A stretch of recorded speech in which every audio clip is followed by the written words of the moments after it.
अगर ये छेड़ने पर आए तो इनके मकान जो है वो शीशों के रिजिक पर किसी ने उंगली उठाई तो हम उस उंगली को काट देंगे। तो खसरे नंबर जो है 1522 और 1550, 1522 और 1550 ये दोनों मिल्कियती रकबे हैं, इनमें कोई दखल नहीं है, ना वक्फ का ना किसी चीज का।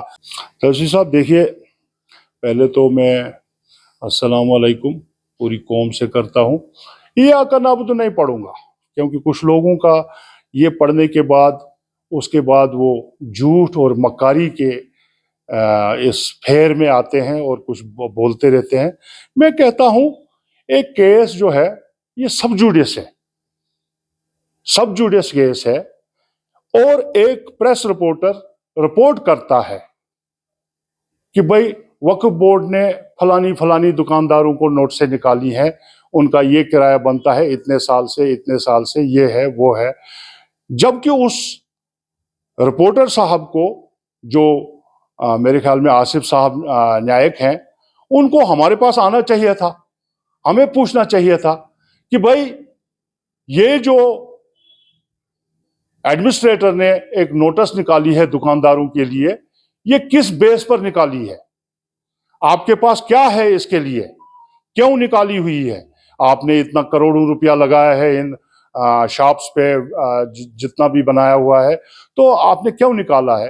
वो बार बार कहते रहते हैं, क्योंकि लोग उनको ताने दे रहे होते हैं, कभी डोडा से, कभी किश्तवाड़ से, कभी भद्रवाह से, कि भाई तुम आरटीओ लगे हो, तुम पुलिस में लगे हो, तुम लोगों को पकड़वाते हो, ये कर। हमने कभी उनके किसी भी मसले में नहीं आए।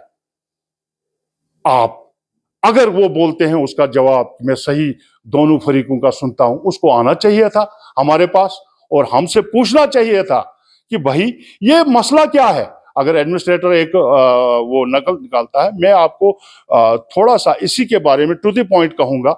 एक बहुत बड़ी प्रेस कॉन्फ्रेंस हम लोग दे रहे हैं, जिसमें सभी लोगों को, यहाँ के प्रेस मीडिया को बुलाया जाएगा और पूरे वाज़ेह तरीके से हमारे बुजुर्गान जो इसके बारे में बोलेंगे, पूरे वक्फ के बारे में एक बार हमने देनी। हम चाहते थे कि ये जो गलियों में कूचों में ओछेपन से मजहब को उछाला जाता है और हमारी डिग्निटी को फेल किया जा रहा है और लोगों में फैलाया जा रहा है, हम नहीं चाहते थे। हमारे बुजुर्गों ने हमें रोका हुआ था कि कोई भी ऐसी प्रेस बाइट मत दीजिए जिसकी वजह से मजहब पर बात आ जाए। लेकिन इस आदमी ने, और अगर ये नोटिस एडमिनिस्ट्रेटर ने निकाली हुई है, मैं तो अभी तक तो उसके ज़बानी सुन रहे हैं हम, अगर उसने निकाली हुई है तो ये शेम के बराबर है उसके लिए। क्योंकि किस वक्त से मैं आपको दिखाता हूं, ये खसरा नंबर 1522 है,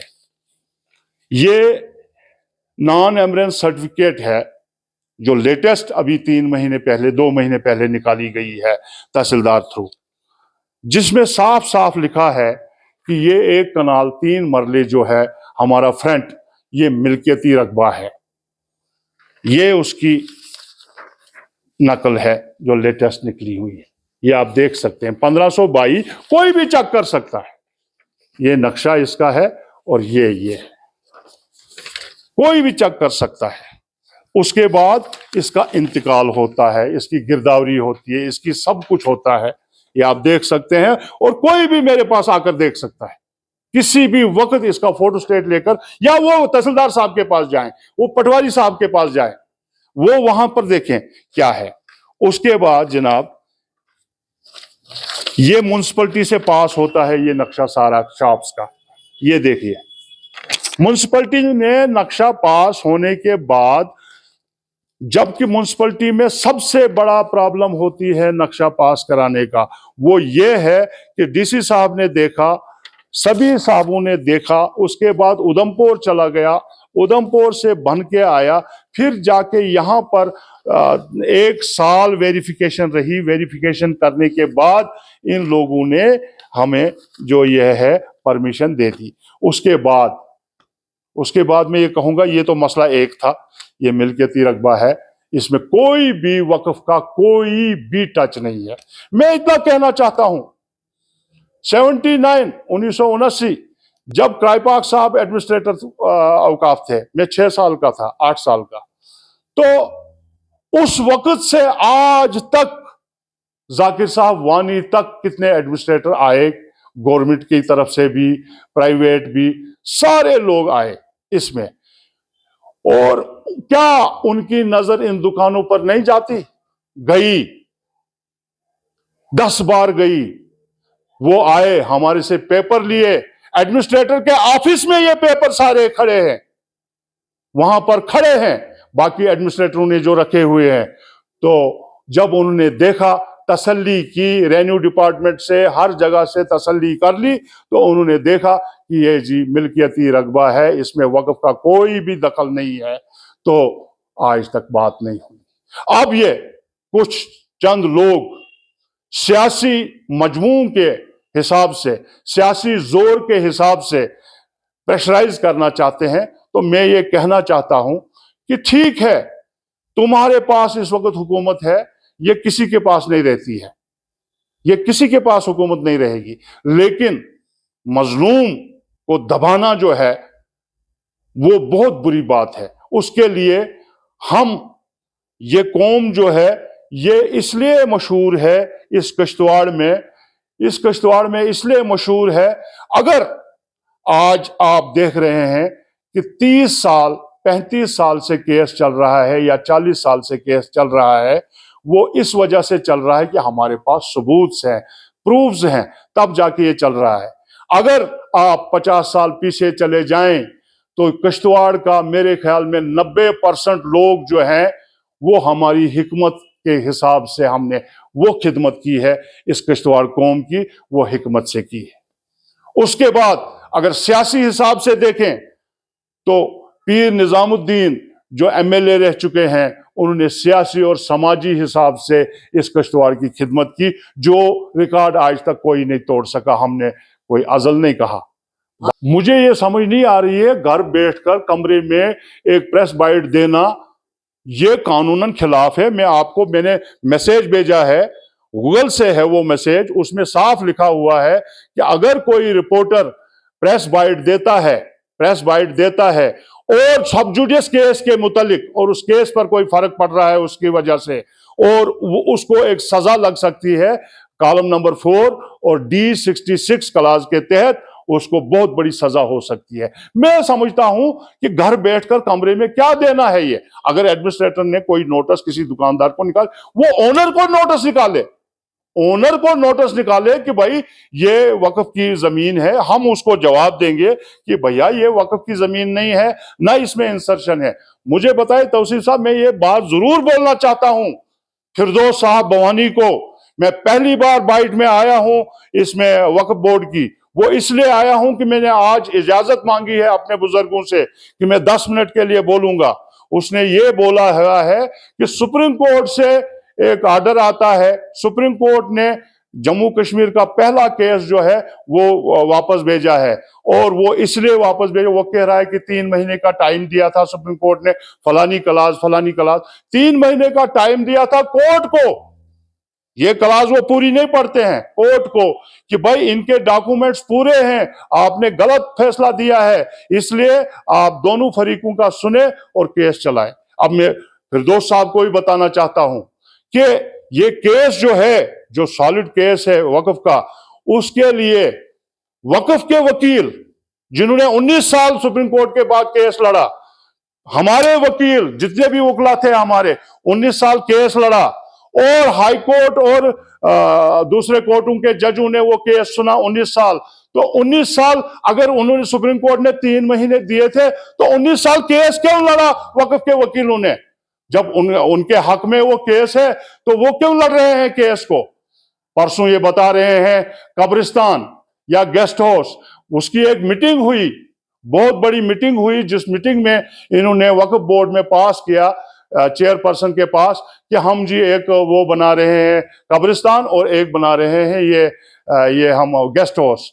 तो वो हम उसका पेरा, जो लास्ट का पेरा है मिनट्स ऑफ मीटिंग में, उसका लास्ट पेरे में लिखा हुआ है कि हम अब ये सजेशन जो हमने बनाई है कब्रिस्तान और गेस्ट हाउस की, ये सजेशन हम कोर्ट को देंगे और कोर्ट हमें अप्रूव करके देगा। तो कोर्ट के पास जब ये गए, वहां पर बोला गया जज साहिबान ने कि दोनों फरीक आएंगे, अगर दोनों फरीक इसमें मुत्तफिक होंगे तो ये बनाएंगे। तो ये मुझे समझ नहीं आ रही है कि अगर ये जो 3 महीने का टाइम है, ये सुप्रीम कोर्ट ने हाई कोर्ट को दिया था, कोर्ट को दिया था हमारे डॉक्यूमेंट देखकर, तो ये क्या लोगों को क्या बावर कराना चाहते हैं। इसके बावजूद भी मैं बहुत कुछ बोलना चाहता हूं, लेकिन इसके लिए हम बहुत बड़ी एक प्रेस कॉन्फ्रेंस दे रहे हैं जिसमें सारे प्रेस रिपोर्टर्स बाज़ाब्ता उनको बुलाएंगे और ये सारा खुलासा हो जाएगा, एक ही बार लोगों में भी सारा जाएगा। इसके खिलाफ हम नहीं हैं।